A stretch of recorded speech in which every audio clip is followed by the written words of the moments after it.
내일의 관심주 이번 코너는 업종 섹터 분석의 통신업종에 대해서 분석해 보도록 하겠습니다. 뭐 통신업종 하면 종목 수가 그렇게 많지는 않습니다. 통신 장비주들은 많은데 뭐 대표적인 통신주 SK텔레콤, KT, LG U+에 대해서 한번 살펴보도록 하겠습니다.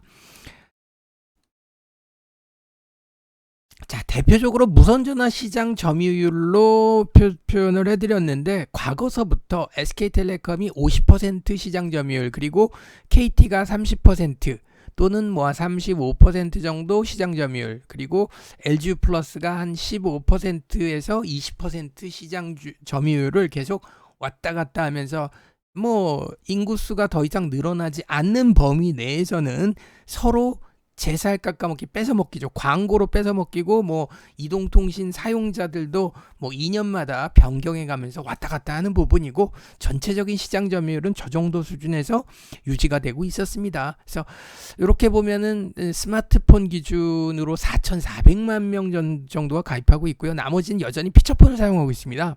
그래서 3월 기준입니다. 조금 늦긴 좀 오래된 자료이긴 합니다만 크게 변동성은 크지 않기 때문에 대략 5, 3, 2로 예상하시면 거의 맞을 거라고 말씀드리고 싶습니다. 근데 현재 2월 16일 현재 시가총액을 살펴보면요. SK텔레콤 무려 20조 원, 20조 2천억 원, KT는 6조 9천억 원, 그리고 LG U+는 5조 5천억 정도 수준밖에 되지 않습니다. 즉 업종 대표주의 프리미엄이 이렇게 많이 붙는다라는 거죠.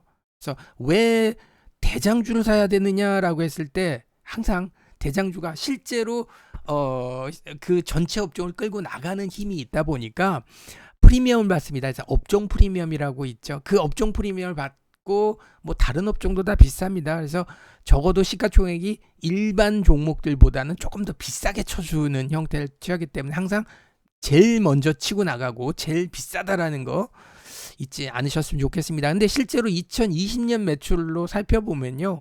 SK텔레콤 18조 매출에 영업이익 1조 3천억 나왔고요. 반면에 KT 같은 경우 23조 매출에 1조 8천억 원에 오히려 월등히 좋은 실적을 발표를 했고요.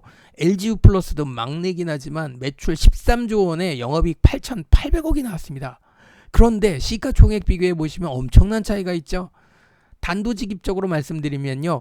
이 정도 매출에 이 정도 영업이익을 발생했다라고 했을 때 이 정도 시가총액 대표적으로 KT나 LG U+ 같은 경우에서는 시가총액이 굉장히 싼 겁니다. 근데 여기서 알아두셔야 될 점은 뭐냐면 이렇게 돈을 많이 벌어도 얘네들이 성장주가 아니라는 측면에서 디스카운트 요인이 있습니다. 만약에 새로운 신성장 동력이 있다라고 한다. 첨단 기술주로서 뭔가 개발해서 폭발적인 성장 동력이 있다라고 한다면 저 정도의 매출과 영업이익을 기록하면 뭐 100%, 200%, 300% 근데 따블이죠. 소위 이 정도의 폭발력을 갖는 주가 급등이 나올 수 있다라는 거죠.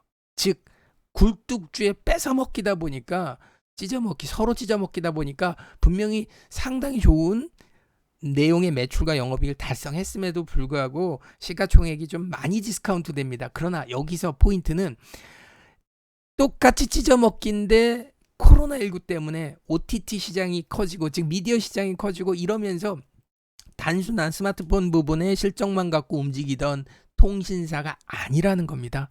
그래서 이익 구조가 다변화되면서 모든 3사가 코로나19를 겪으면서 오히려 실적이 좋아졌고요. 견조해졌고요. 새로운 수익원이 늘어나면서 신성장 동력이 발생했다.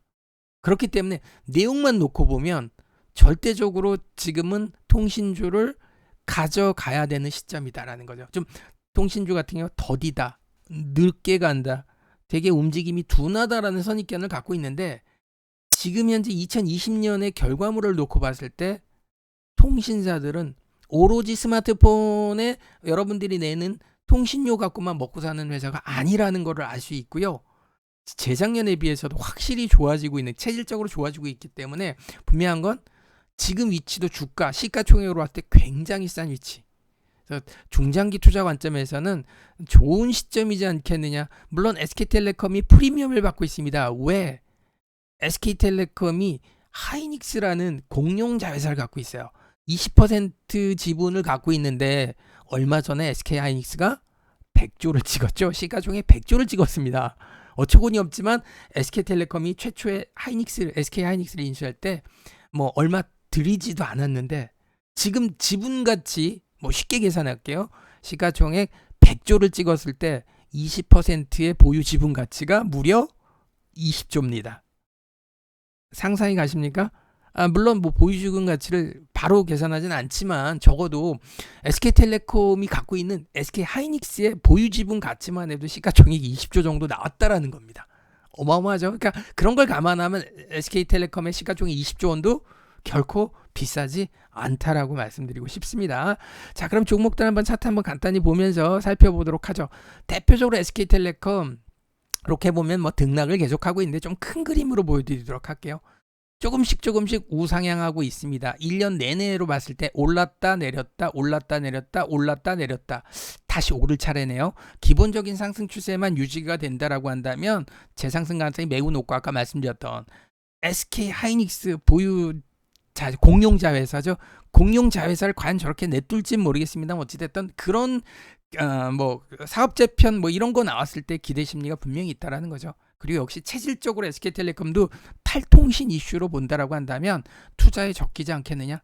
그래서 얘는 배당도 많이 주죠. 통신사들. 그래서 중장기 투자 관점에서 뭐 좀 여유 있는 분들한테는 굉장히 좋은 흐름이지 않겠느냐 싶고요. 자, KT 같은 경우에서는 뭐 오늘 큰 폭의 급등을 보여줬는데 많이 올랐습니다. 하지만 조족절 진짜 세 발의 피 정도 1년 동안 못 간 걸 감안하면 뭐 적 올랐다고 많이 올랐다고 얘기한 굉장히 서럽죠. 왜? 월봉으로 한번 보여드리도록 하겠습니다. 물론 이 KT의 특징이 아까 말씀드렸잖아요. 굴뚝주 성장이 정체되어 있는 사업이다 보니까 수십 년 동안 대세 하락이라는 거죠. 20년 동안 하락만 했어요. 어처구니 없죠. 과거에 KT와 KTF 예전에 한국통신과 한국통신 프리텔이 합병하고 나서 오히려 마이너스가 된 그런 사례입니다만 어찌됐든 이렇게 많이 내려서 여기서 요만큼 올라간 것 같고 많이 올랐다고 얘기하면 KT가 굉장히 서운하겠죠. 그래서 이 대세 하락 패턴을 탈피하는 순간 20년 내렸어요. 주식은 20년 동안 오를 수 있습니다. 그게 주식이니까. 그래서 성장 모멘텀만 발생한다라고 한다면 절대 많이 오르는 건 아니라는 거죠. 그래서 중장기적인 시각에선 충분히 현재 위치는 가져가 볼 만하다. 단기적으로야 조금 올라간 건 있겠지만 LGU 플러스도 마찬가지입니다. 핵심은 탈통신, 그러니까 스마트폰 통신료만 먹고 사는 회사가 아니다라는 게 핵심 포인트죠. 그래서 LGU 플러스도 뭐 최근 3개월 동안 약간의 짧은 박스권인데 요걸 조금 더 긴 호흡으로 봤을 때는 긴 흐름으로 봤을 때는 2년 넘게 하락세를 보여줬다. 뭐 하락세가 급락이라고 보기엔 좀 그렇고요. 다른 종목에 비해서는 덜 내렸죠. 근데 어찌됐든 2년간 하락하다가 최근에 장기선이 돌아서면서 드디어 움직이려고 하고 있다. 자, 이런 관점이라고 한다면 통신주들은 여유가 있는 투자자분들한테는 지금 얘는 뭐 1년 동안 갖고 있으면 고배당을 주기 때문에 통신주들 전체적으로 그래서 올해 실적도 굉장히 기대되고요. 뭐 급등락에 정신이 없는 투자자들한테 아마 괜찮은, 왜냐하면 필수